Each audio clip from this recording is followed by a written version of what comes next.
जय बाबा भूतेश्वर भक्तों, जय माता महाकाली भक्तों। स्वागत है आप सभी का आज हमारे एक और विशेष वीडियो में। भक्तों, आज के इस वीडियो में हम बात करेंगे कि अगर किसी व्यक्ति के शरीर में कोई सवारी आ रही है लेकिन फिर भी वो कार्य नहीं करती, उसके वचन सत्य नहीं होते और सवारी अपना नाम नहीं कर पा रही है जगत में, तो इसका क्या कारण है? क्योंकि देखिए, आपने देखा होगा कि कई व्यक्तियों के जैसे सवारी आती है तो उनके पास भक्तों की लाइन लगने लग जाती है।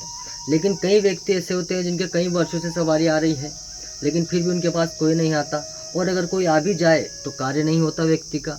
सवारी वचन देती है, सवारी आती है, वचन देती है, वचन झूठ हो जाते हैं, बात सत्य नहीं निकलती। कई बार सवारी अधूरा शरीर भरकर निकल जाती है, पूरी नहीं आती। तो इन सब के क्या कारण हैं? देखिए, सबसे पहले मैं आपको बता दूं कि दुनिया की कोई भी शक्ति छोटी या बड़ी नहीं होती है। आप ये ना समझे कि उसके तो काल भैरव आते हैं, मेरे काली आती है तो मेरी काली माता उसके काल भैरव से बड़ी है, या मेरे तो काल भैरव आते हैं उसके सगज्जे आते हैं, या जिन्न आता है तो वो छोटा है इसलिए उसका नाम नहीं चल रहा, या किसी के उतजी महाराज आ रहे हैं, घर के पूर्वज आ रहे हैं इसलिए उसका नाम नहीं चल रहा। ऐसा नहीं है भक्तों। शक्ति कोई भी हो, है तो वो शक्ति। अगर वो कार्य करना चाहे तो कौन सा कार्य नहीं कर सकती?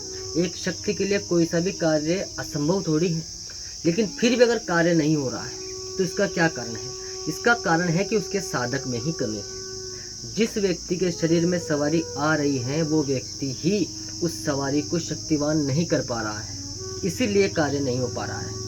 सवारी का उसमें कोई दोष नहीं है। अब देखिए, कैसे हम अपनी सवारी को शक्तिशाली बना सकते हैं। तो देखिए, वैसे तो सवारी को शक्तिशाली बनाने के लिए बहुत ही अलग अलग प्रकार के कार्य किए जाते हैं, लेकिन एक साधारण कार्य, या आप ये मान लीजिए कि आपको कोई कार्य नहीं करना है, आपको कुछ ऐसे नियम जो एक सवारी वाले साधक को मानने चाहिए वो आप नहीं मान रहे हैं। अब मैं आपको बता दूं कि ऐसे कौन कौन से नियम हैं जो आपको मानने चाहिए, और अगर आप मानेंगे तो आपकी सवारी 100% कार्य करेगी। सबसे पहला नियम तो शराब का सेवन नहीं करना है। अब बहुत सारे व्यक्ति क्या करते हैं, बहुत सारे साधक मुझसे कहते हैं कि गुरुदेव, मेरे शरीर में तो बाबा भैरव आते हैं, वो तो शराब पीते हैं। अरे तो बाबा भैरव शराब पीते हैं, तुम क्यों पीते हो शराब? बाबा भैरव कभी अकेले थोड़ी किसी के शरीर में जाएंगे? या तुम क्या सोचते हो, क्या खुद काल भैरव हर बार ही तुम्हारे शरीर में आकर लोगों के कार्य करेंगे?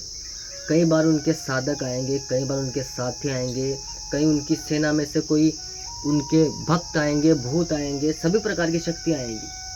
एक गादी पर उनके नाम से कई शक्ति आएंगी, और उनमें से कई बार ऐसी शक्तियाँ भी आएगी जिनके शराब नहीं चलती, मांस मदिरा नहीं चलती, तो फिर वो कार्य कैसे करेगी? इसलिए अगर किसी के शरीर में काली माता, काल भैरव आ रहा है, या कोई भी देवी आ रही है, कोई भी भैरव आ रहा है जो शराब पीता है या मांस मदिरा का सेवन करता है, तो आप वो कार्य ना करें, अन्यथा सवारी की अवश्य ही बिगड़ जाएगी। दूसरा है भक्तों, आपको किसी भी महिला जो मासिक धर्म से आती है 7 दिनों तक उस औरत के हाथ का जल ग्रहण नहीं करना है, उसके हाथ का कुछ भी आपको नहीं खाना पीना है, चाहे वो खाना ही क्यों ना हो। अगर आप उसके हाथ से कुछ भी लेंगे तो आपका शरीर अपवित्र हो जाएगा। देखिए, अब आप मुझसे कुछ लोग कमेंट में कहेंगे, गुरुदेव आप पुरानी धारणा लेकर बैठे हैं या पुरानी धारणा लेकर बैठे हो। ऐसा नहीं होता। देखिए, जो सवारियां शरीर में आ रही है वो तो आज भी पुराने हिसाब से ही चलेगी। आप ये ना सोचिए कि मैं पुराने ज़माने का हूँ या पुरानी बात कर रहा हूँ, ऐसा नहीं है। सवारी कोई नई नहीं है। 200, 500, 1000, 1500 सालों से जो मरे हुए हैं, या ऐसी शक्तियाँ जो जब ब्रह्मांड का अवतार हुआ तब से ही है, जैसे काली माता, काल भैरव, जब ये पूरी सृष्टि बनी उस वक्त से ही है, तो वो तो पुराने समय के ही हैं। उनके नियम तो आज भी वही हैं। तुम कितने ही नए ज़माने में आ जाओ, उनके नियम नहीं बदलने वाले। इसलिए अगर आपको सवारी से कार्य करवाना है, चाहे कोई भी सवारी आए, तो आपको 7 दिन तक किसी भी मासिक धर्म वाली महिला के हाथ से कुछ खाना पीना नहीं है।